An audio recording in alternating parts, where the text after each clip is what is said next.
So I am lucky enough to be joined right here on the stage 5 with none other than Mr. George Lynch, who's going to show me a thing or two about playing guitar. One of the greatest around. Oh, stop!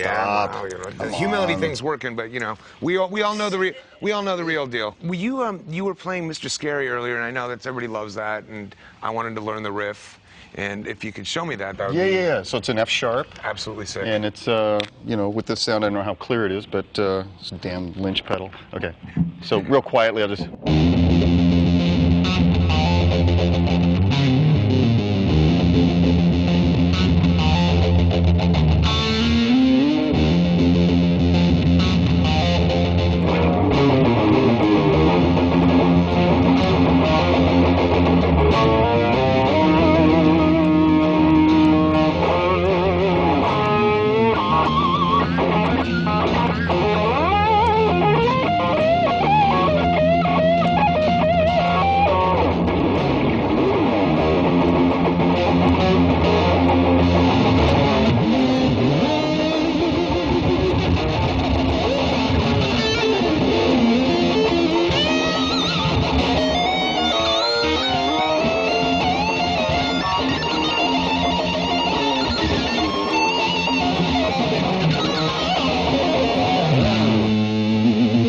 Jamming with Lynch is not easy to do. All you have to do is go. But there's something interesting about that, because you have to switch up your picking hand, because you get into this. You have to go from up and down to downstrokes. Is that right? You know what? When you break it down, it's trippy, right? Because you don't think about it when you're writing. Well, sometimes I'll just pull the pick out altogether and just palm the pick and just play fingerstyle, you know?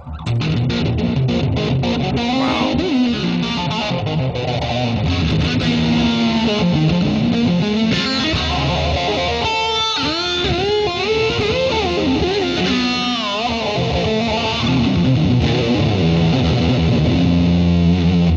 It's just, you never consciously think about it. Yeah. You just learn all these little techniques, and then you forget about it, and you're palming the pick, you're tapping, you're doing all this stuff. Is it unusual for you to sit down and just show somebody a part like that and break it down? It is. Because I know when... Even though I have a dojo and I do, you know, I do instructional DVDs and all these kinds of things, I have absolutely no musical knowledge as far as knowing anything. I couldn't show you a major scale if you put a gun to my head. Right. You know, honestly. Yeah, me neither. Well, I mean, that's speaking of scales, and this is something I talked about with... Then what the hell are we doing in the business? You know You've got a TV show, I'm doing records. I'll tell you what, because a lot of people know those things, but they don't have the creative mind. That's the difference. You got the creative mind, you know how to... You know what I was always bummed about? I found out that Hendrix actually knew music theory. Really? Really? But you know who doesn't? No. Alan Holdsworth. Really? You believe that? That's the total, that's like an opposite... Yeah. Wow. The grainy, greasy guy that's just shooting from the hip Hendrix has music theory down. At least that's what my guitar teacher told me. He may have been lying to me. Yeah. But well, in any event, I mean, when I play in bands with different guys and they want to learn like a Jane song or something, and I have to break down the part, like there's so many little nuances to stuff that I've written that I don't know how to explain. Right. And with this riff you just showed me, I mean, I don't know if I'm not doing it right, but I'm going up and down. I got to switch my picking hand, you know.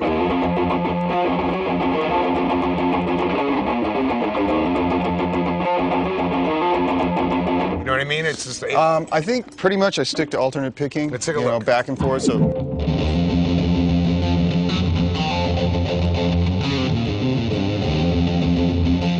No, you go to downstrokes. You go to downstrokes. I did? Yeah. From just on this part. You're up here. You're up and down. Oh, okay. See what I'm saying? Like you got to switch up the. Damn, I'm good. You're.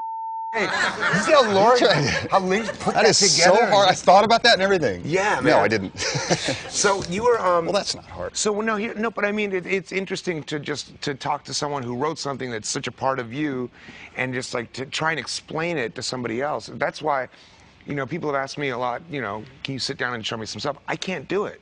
Like I don't know how to explain what I'm doing. Right. And for instance, we were talking about scales. You said you couldn't show me a major scale for your life dependent on it, neither could I. But what I do know and what I talked to Dave Mustaine about was, you know, the old blues box. And when it comes to soloing, that I'm pretty much locked into that box. Like I can stray outside of it and I can move around and I can find some different spots. And a lot of times it's more musical and melodic oriented than anything.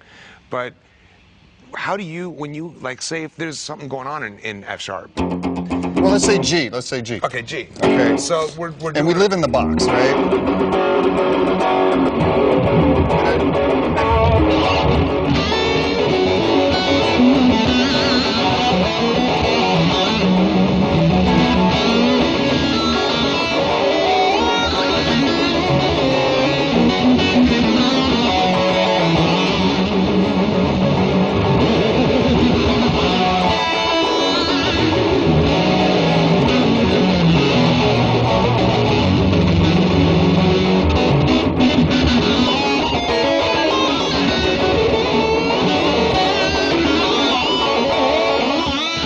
See, because now you're all over the place. I mean, you're in the box, but you're straying from it. Is that something that's... When I first started out, right, it's all about 1 3 1 2 1 2 1 2 1 3 1 3, right? Mm-hmm. Yeah, of course. And then how I evolved out of that is thinking, okay, how do I be different? How do I create my own kind of thing, you know? And so you find those in between notes, basically play between the dots. Yeah. And so one of those notes would be the flatted fifth, which I emphasize quite a bit.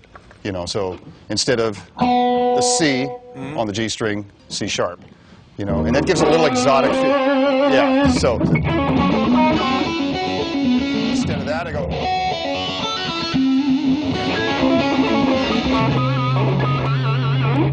And then down here, you know, there's the octaves. Nice. Now, same thing. Oh, yeah.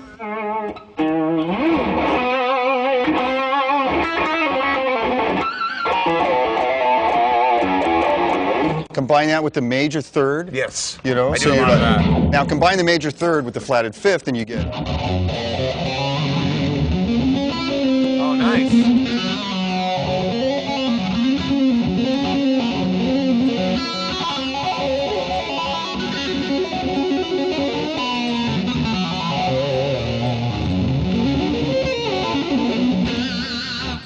Yeah, that's going to take. And that's very exotic. That's blues. Yeah. You know, really, when you think about it. It is. I mean, because you've definitely made your mark as a guy who's all over the neck, and one of the Yeah, but it's just blues guitar. But I know, but one of the things I love about your playing, and certainly with your tapping techniques, is it doesn't sound like you're tapping. Really? Yeah, to me, when I'm listening to a record and I hear, I mean, you know, I know it is because I'm a player, but if I was just standing back, it sounds like you're just ripping. Like I got a sixth finger. Exactly, yeah. And that's something. Well, that's where you want to end up. And I think that's something that's unique to you, because a lot of the tappers out there, you know, even when Eddie's tapping, you know it's tap. When you're tapping, you're not exactly entirely sure. I just slip it in. That's why. And it's from my perspective. It doesn't sound seamless, and I'm always struggling with it because I am basically a late 60s, early 70s guitar player. Yeah. That's, as I've grown through the years, people like Eddie and Yngwie and all these other guys have come along that have had a huge influence on me, and so I've incorporated that stuff into my style, but being somewhat older and sort of an old dog, you know, it's not like I was 15 when I was learning it, so it wasn't like I just grew up with it like a sponge. Yeah. You know, so it's still tough for me, you know. So I go see a guy like Vinnie Moore, and I'm like, holy. You know, well, back to the woodshed. I'm surprised to hear that Yngwie is an influence. I mean, absolutely. Oh yeah. So, just in terms of as a classical approach, or just the use of the speed, the accuracy, you know. I mean, all the kind of, you know.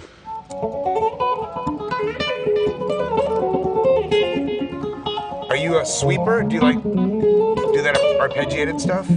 Not much. I so don't again, it's tough for me. It's tough for me. Yeah, I can do. That'll do. Real tough. Yeah, that'll do. I can really see you're struggling with that one, George. Oh, but I mean, compared to guys that do it clean and right, I understand what you're I'm an saying, old guy like, trying to pretend to be able to do that. No, I mean, because that's like, you know, that was a school, because like I had my formative years growing up that when I was listening to Hendrix and Zeppelin and David Gilmour and like... And Schenker, you were a Schenker fan as well? Of course. Yeah. So, but I went through those years where I absorbed everything they did as a sponge, and then up to Van Halen, and then I kind of stopped listening and trying to emulate. And now I look back and there's so many more techniques that are, you know, prevalent especially in metal. I don't know if many more important ones have come along. Well, you know, I wouldn't have minded the sweeping technique. Maybe you missed one guy in there, you know, maybe Ingve. Yeah, you know what I mean? I don't really seen you go there anyways. See, I want to be able to. And so he can tell you, I sit at home, I watch these YouTube clips of guys teaching you how to do it, Paul Gilbert teaching you how to do it, and I'm sitting there, and it's like, you know, it's craziness to me. That's a whole other learning level. It's one thing to learn Clapton and Page and Hendrixy kind of stuff. It's a whole other thing because it's ultra technical, you know. But it's nice to see that, you know, because there is that ultra technical side of your playing, okay? And then you look at players like Hendrix and Clapton and David Gilmour, and you think, okay, well, these guys are full of a lot of soul and a lot of feeling. Combine the two. That's exactly what you do, isn't it? It's pretty much, don't tell anybody, though, okay? This isn't on, is it? No, no, no. That's my whole secret thing that I try These are the ideas that we're going to be covering once we start the interview. Are you ready to go? Yeah, because that's all stuff, secret that I don't want to talk about. All right, so sitting with George Lynch here. Hope you learned a little something. I certainly did. Thank you so much. Thank you, Dave. You're so sweet. Thank you so much. Yeah, anytime. Thanks for being here. And let's, while we're going out, let's go over this Mr. Scary thing. Yeah, yeah.